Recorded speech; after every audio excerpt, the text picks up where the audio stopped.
Okay, so let's go over this question here. So we have a shaft mounted between two walls, constant radius, but the torque that is applied to it, it's a distributed torque, and the magnitude of that distributed torque varies as you move along the length of the shaft. So the torque's equal to the torque naught, basically the torque at the beginning here, times 1 plus x over L squared. So, it varies in some sort of parabolic function, quadratic function that increases to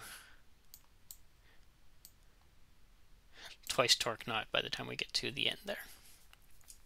So we want to figure out what the reactions at the fixed supports are. So, essentially what I want to do here is I want to figure out how much total torque is applied to the entire thing. So we've got the torque distribution. We just basically need to integrate that with respect to the length, or with respect to the x-axis as we over the entire length in order to figure out how much total torque is applied. And then we also got our, so we can do that, just factor out the T naught. I'm going to move to blue. Factor out our T naught here, and this term, okay, just integrate 1 dx over the length, and also integrate the x squared over L squared dx. So that's, fairly simple calculus there. So the total torque applied is equal to that torque naught times x plus, sorry, the torque kind of, the total torque applied as a function of x is equal to that torque naught times x plus x cubed over 3L squared.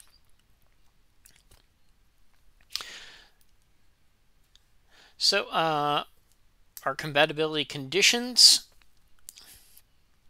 are going to be that the rotation at L is equal to 0 and the rotation at 0 is equal to 0. So obviously it's fixed in both spots, so we're going to need to make sure that they don't rotate. So we're going to use some sort of superpositioning here. So I've got basically the two cases.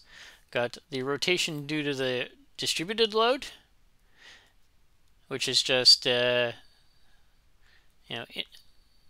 figuring out that the twist as a function of x is just us integrating that function there. So the torque is integrating the torque as a function of x times dx over jg.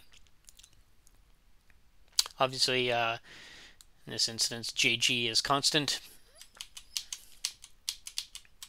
And then our second case is just the torque as a function of x is equal to the is equal to the moment applied, the reaction moment times x over jl. Jg. So of course in this case the moment that is applied is going to be negative, because again these are positive moments that we're applying here, because again if we stick our thumb out in this direction, our fingers will curl around this way. So they are going to be our fingers curl around that way, so that's positive. So in order to counteract that, we need to add a negative moment. So again, fingers out this way, our fingers, thumb out this way, our fingers curl around this way. So a curl like this instead is going to be a negative moment. So at x equals L, we know that our twist needs to be equal to 0. So we can just take those functions there and add those two twists up, have them equal to 0. So we got a jg on either divided by jg on either side. So let's just cancel those out. Those end up being we can just multiply the entire thing by jg, and obviously the 0 on the other side allows us that to disappear into the ether. So the twist based upon the reaction moment is fairly simple. Just sub in L for x, and we get that there. And then the other one, we just need to integrate that function that we had found. So integrate that with respect to x from 0 to L. So again, we can factor out the t0 because it doesn't change. It doesn't change with respect to x at all. So it's a constant, so we can factor that out. And then we missed a square bracket there. And then we can just we got this x dx term and this x cubed over 3l squared dx term. So once we integrate that, that becomes, once we integrate that and plug in L, that becomes L squared over 2 plus L to the 4th over 12L squared.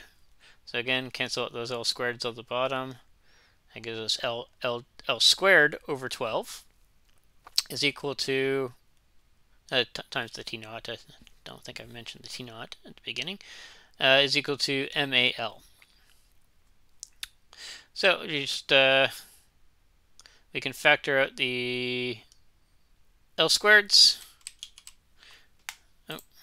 Factor out the L squareds there.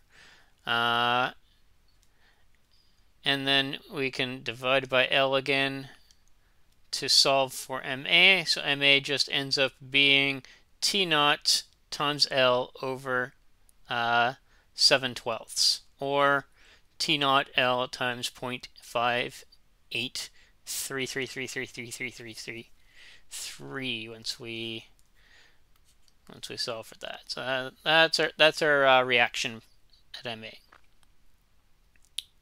So that's a reaction at MA. So again, for the bar as a whole, the total moment about the x-axis needs to be equal to 0. So that's going to be equal to the total torque applied over the bar. So basically, taking that distributed load, integrating it from 0 to L, minus MA minus MB. So just taking what we had there,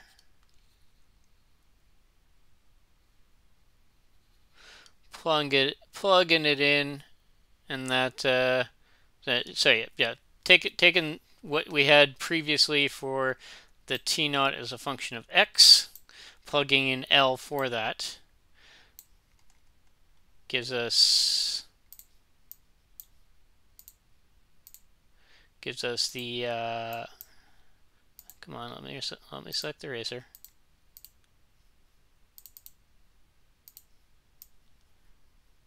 Yeah, so taking that and plugging in. Taking that, plugging in L into here, and gives us this value here. We're able to solve for MB. So, sorry, taking L, plugging it into these terms, and then subtracting the minus T0 L 7/12, and then minus MB. We're able to solve for MB. So that's T0 times L plus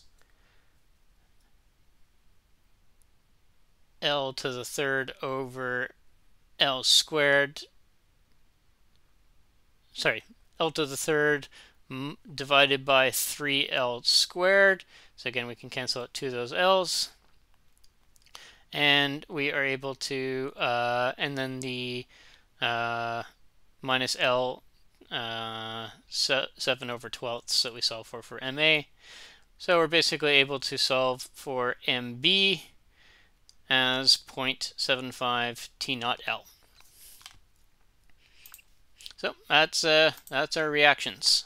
that we're able to solve for there.